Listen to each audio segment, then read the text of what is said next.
Welcome to Nasdaq Trade Talks. I'm Jill Malandrino, global markets reporter at Nasdaq.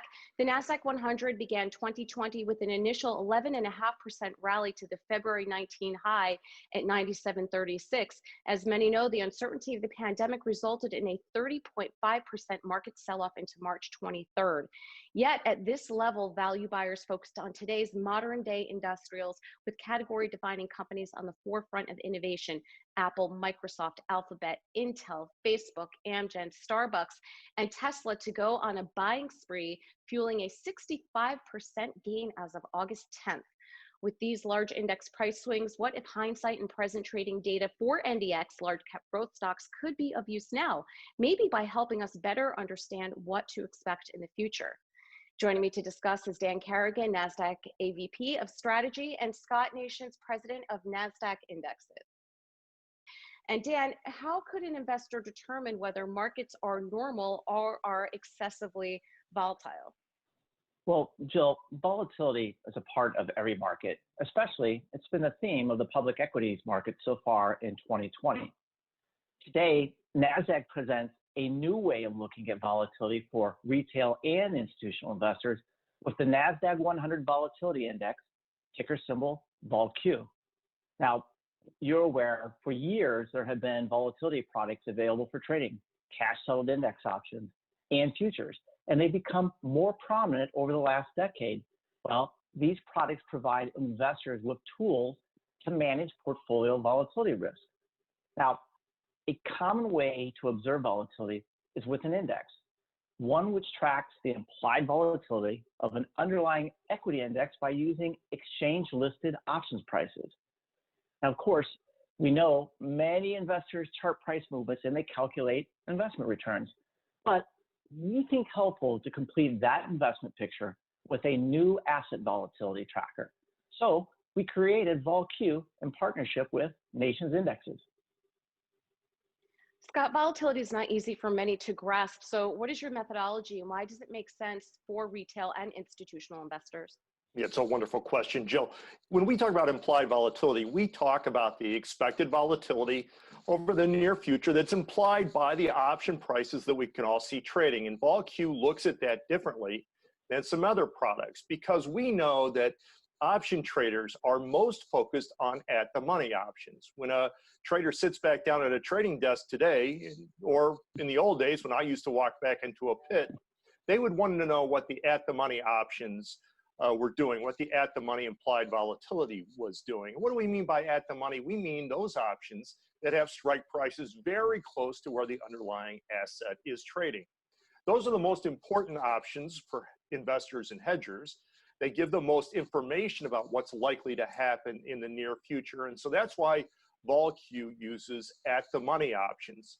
And in using at-the-money options, we do away with some of the statistical noise of issues like skew or the number of strike prices listed or the distance between those strike prices. So VOLQ gives the purest measure of implied volatility, and in that manner it helps investors understand what's likely to happen in the near future.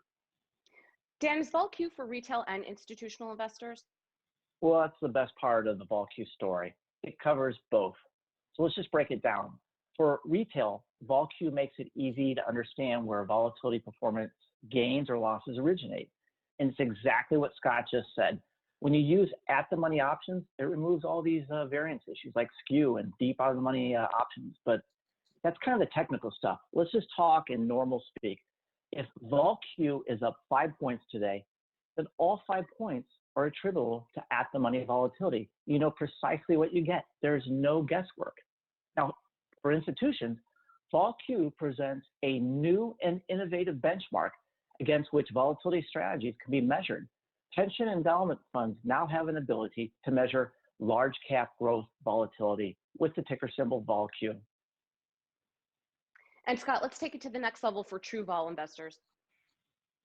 Well, that's a great way to think about it because true vol investors, they want to be able to capture the changes in implied volatility. Why? Because that is a hedge against a portfolio. In this case, the changes in implied volatility are going to be a great hedge against any sort of Nasdaq 100 index that they might have, basket of stocks making up the Nasdaq-100. So that's why we're focused on implied volatility, because they're a great way to hedge. And by focusing again on at-the-money options, and VOLQ uses 8 options, 8 near at-the-money options in each of 4 expirations.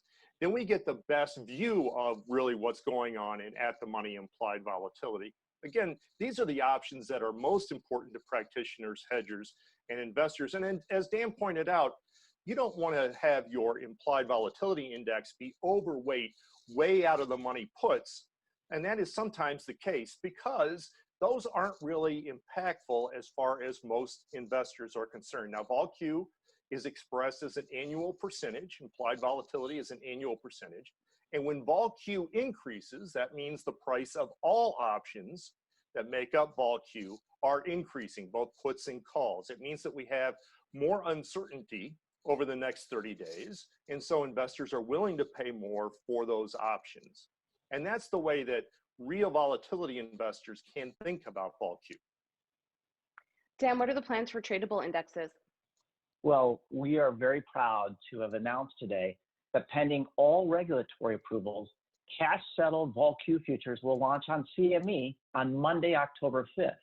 Now, the contracts will have a $1,000 multiplier with a 5-cent tick. That means $50 per tick. So if you have a futures account and you're participating on CME Futures today, VOLQ futures will be available for trading on your screen on October 5th. And Scott, to wrap, if someone wants the deep science, what can they reference? There's plenty of information on the Nasdaq VOLQ microsite. That's nasdaq.com/VOLQ. We include some educational information. We also include a methodology guide, and that explains why VOLQ is pure Vega exposure. If you're an institutional investor, then Vega exposure is what you're interested in. That's what provides the hedge. But the microsite, again, nasdaq.com/VOLQ, will have lots of educational information. Scott, Dan, great to have you with us on Trade Talks. Thanks for joining. Thanks, Jill. Thanks, Jill. And thanks for joining me. I'm Jill Malandrino, Global Markets Reporter at Nasdaq.